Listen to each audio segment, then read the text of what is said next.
تجاوز جنسی علیه زنان خشونت بوده و مطابق با قانون جرم پنداشته می شود. شخصی که مرتکب تجاوز جنسی بالای زنان گردد مطابق با قانون محکوم به حبس دوام می گردد. هیچ کس حق تجاوز جنسی بالای زنان و دختران را ندارد.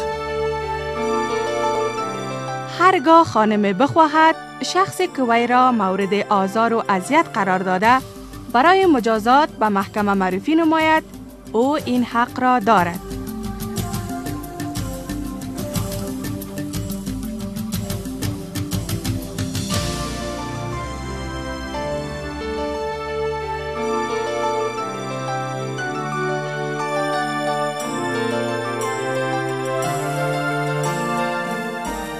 در صورتی که نیاز به کمک داشته باشید، با سرانولی محل خویش تماس حاصل نمایید.